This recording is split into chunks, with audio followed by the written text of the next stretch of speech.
Hello there, Seraphim17 once again. This is Star Wars Battlefront 2, and this video is going to be a little bit different to some of the other ones. So, this is two attacking and defensive gameplays on the map Crate, but it's not the full gameplays. It's just clips from them where something interesting was happening, and that particular moment of the gameplay was entitled Struggling with the Hefe, which is what I call the LH16 something something.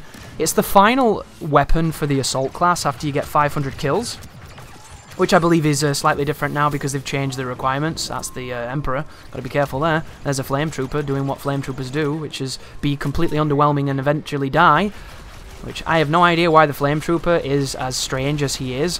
But when you consider that lightsabers kill you in 2 hits from close and the flamethrower takes like 50 minutes, it doesn't make much sense to me.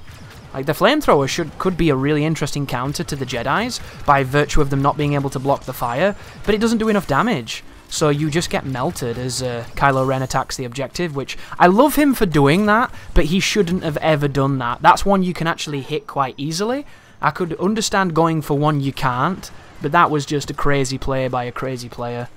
And maybe that was a hard to hit one. I can't quite tell because of the Deadeye at the moment, which I don't have the right cards for to give it good range, so it's not as effective as it could be.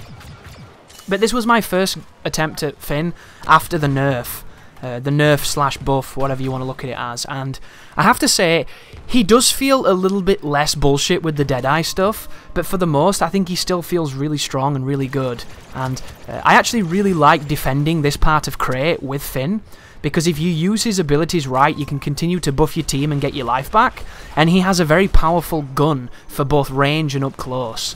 And how I use him is as you see right now, I try to cover as many avenues as I can, and I try to stick with my team. And whenever somebody gets too close, I swap to either Deadeye or I swap to that pistol that you can fire really quickly. And when anyone's at a distance, I just use the L16 that he has, which is a more powerful version, I believe. But you can hold all three of these entrances with Finn, because if you activate Deadeye, you can just strafe anybody who's in there, and as long as you buff yourself before you go through, you can do a lot of damage. And there's Boba Fett. Can we get Boba Fett? We can certainly try. Yeah, there we go. Both Luke and Finn shitting on Boba Fett. That would have been a fantastic scene in the new movie, but it wasn't in there, was it? Instead, what did we get? Not even going to say what we got. I'll leave you to decide for yourself. Our CEO goes down. But there's an icon on my abilities there that I'm not too familiar with. Did you see what it was? I think somebody was giving me the ability to cool down quicker, and I don't know who it was, and I don't know how it works, but I think that's what that meant. There's a turret. But this is pretty much how I play Finn on the defense. I like to rush corners while I activate his middle ability, which I don't know the name of, but it gives him armor, and it helps his team, I think. And because we've got... Is it Yoda that gave me HP then? Somebody gave me HP, so I'm very thankful for that, and I'm just going to cause as much chaos as I can as some fella comes up here, and we've got a Wookiee who's going to deal big death to him very quickly. And it's just choke point central, and Finn's really strong here. As long as you don't overextend, there's no real reason to die. Like, look at this. They've even nerfed this, and it's still very, very good, because they only took it down by 10 points of damage, so if you have the right star cards to get that extra range, which I don't have, I think I have the standard card, you're going to do even more damage than I'm doing. And we're just fervently trying to defend. We've got a pretty good team. We've got Leia in there. We've got a Wookiee in there. Everybody's going forward. I know the map, so I know where I'm strong. I know where I'm weak. And we're probably going to do this. But the reason I've chose this gameplay over other ones is mostly because I just I didn't understand the final assault gun at this point. And I don't mean the one that Finn has, because the one that Finn has is really good. But the one that you get yourself, and it's because I didn't have the reduced recoil and I didn't have the extra range. I feel like once you get those two attachments for that gun, it becomes a completely different gun. But if you were on my live stream the other day, you saw hands-on that I just couldn't shoot anybody. I couldn't hit anybody, and I couldn't kill people when I hit them. And it's like a 3-hit kill gun because it fires really slowly, but it does really good damage. And I just couldn't make it work. It was really strange, and I had the toughest time getting the kills for it to get those mods. And now that I have the mods, it makes a lot more sense. But I felt like, considering that all the other final guns for each class seemed to be so strong up close, I thought this gun would be so much better than it was, and it simply wasn't. But here's us attacking as the Empire, going through the tunnels in Crate. If you've never played this map, it can be very intimidating at first. you pretty much start both staring at each other across the salt, and everybody's shooting at each other. It's really hectic. Then those vehicle speeders, those ski speeders, come sliding down and killing everybody and going nuts. And then there's the people in the planes dive bombing and sweeping the trenches, and it all kind of cues into just this insane moment of Battlefront goodness. And then you have the tunnels and the holes, and learning where the tunnels are that give you a hole to go through a tunnel, or learning where the trenches are that lead somewhere and the ones that don't, and where you can get into the next progression of trenches and so on and so forth. It's a pretty tough level at first, but once you play it a few times and you understand what you're doing, I really like this map, but it never plays like I want it to play. I don't know if that makes sense. Like, for me, my favourite way to play this on attack is to be really aggressive and just push the tunnels. I love to just clear and sweep. I love to, you know, just get in there, get dirty, get a couple of Vanguard kills, pop out of the holes occasionally, kill a few people from headshots and what have you. All the things I'm essentially not doing right now because nothing's going my way. But I love the idea of rushing these embankments and these fortified positions and finding people, like right now, finding all these guys that don't expect me to be here and then causing utmost chaos to all of them. This is what I want to do every time on this map, and the beauty of Battlefront, but also the curse of it, is it never plays as you expect it to play. Like, sometimes you get that golden lobby where everybody goes the way you expect them to, and every time you turn a corner you're bumping into somebody and you're winning your gunfights. But for the most, you try these really, you know, well-versed strategies that you've got, and they don't work again. Like, you have a path that gave you 10 kills in 5 minutes on that first push, or like in 5 seconds, and then you do it the second time and nobody went that way. And it's wonderful because it's emergent and it's different and it's dynamic, and it means the game will have more life. But all you want is to have that beautiful sweet spot run where you bump into all the traffic patterns and all the traffic zones, and sometimes it just doesn't happen. But I'm continuing to use this gun. I'm attacking Leia right now. She's dropped the bubble. We have the walkers. Leia's going to murk me here because she kills you so quickly. But we got some decent damage apparently. We got 440 points. I'll take that. I'm going back in with a shotgun, getting real aggressive here, shooting one of the Wookiees.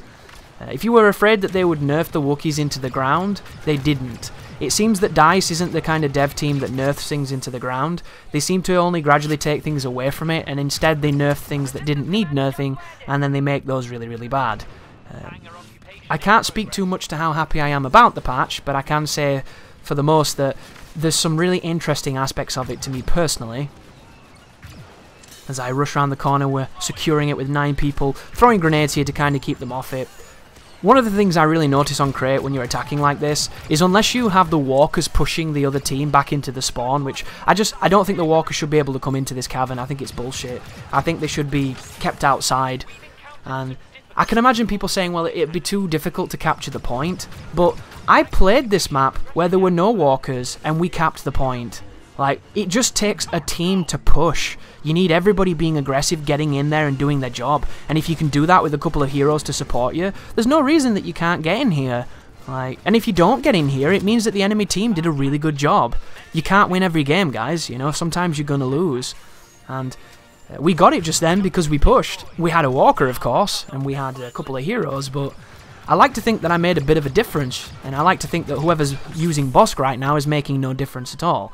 And it leads to another one of those wonderful aspects of Battlefront, where this is one of those games as well where I get quite a lot of points, but the heroes are always taken up by people using them, and those people using them don't die with them, yet don't seem to do anything worthwhile with them either. And I don't want to sound super critical of other people's hero play, because my hero play is nothing special. But I feel like unless you're on the objective and unless you're leading the leaderboards and, you know, running interference, you're not doing enough. And I'm being the Emperor right now, and I'm pushing this choke point. This is dangerous to do as this character, just fundamentally because he can die really quickly if you don't know what there is. But the advantage with him, of course, is he can attack through fucking walls. So I know if I stand behind that stack of crates, I can just electrocute people and they don't stand a chance, because this guy's super strange. And it's exactly what I'm going to be doing. And there's a perfect part of gameplay displaying why the Emperor is so very strong coming up here. They have 3 heroes. One of them is Finn, one of them is Leia, and I believe one of them is maybe Yoda. And they're all going to be over on that right-hand stairwell, you know, to the left of their spawn that leads up to that control room. They're all going to be in there. And I'm going to single-handedly slow them down and disincentivize them to come our way. One hero able to essentially give a massive area of denial to an entire squad of heroes tells you that either there's something wrong with his design or that he needs some work, because I don't think he should be able to do that. I just don't. I think the Emperor should be strong, but he should be strong in engagements that are one-on-one, in clever engagements. I don't think he should be able to hold lines like he can. And it's exactly what we're going to be doing in a moment as I come over here and start attacking Yoda. Like, what can Yoda do against the Emperor? All the Emperor has to do is jump. The Emperor jumps and Yoda can't hit him. It's very unfair, and, you know, it's one of those strange things. Like, I love this game, but I would never be the first person to tell you that it's balanced, and I would never be the first person to tell you that it's fair, because it's just not. There are people who are night and day better than other people. There are guns that are night and day better than other guns. And there are moments where if you pick a certain hero and play them a certain way, the enemy can't do a thing. And that's kind of what I'm going to do here. I'm going to push them back by sheer attrition because of how powerful this character is, and because he can attack through walls. There's no reason that Palpatine's lightning should go through walls. There just isn't. It must be a bug. It can't be intentional. But look at what's happening. They're all terrified to come in this room now because of me.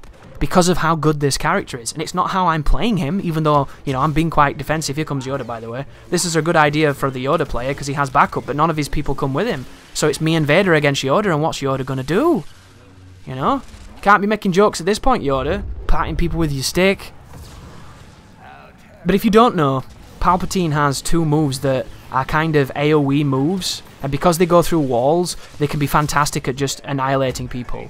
The first one is his Dark Aura move, his middle move, which puts up this massive area of denial and kind of hits them through the walls. And then the other one is the Electrocute move.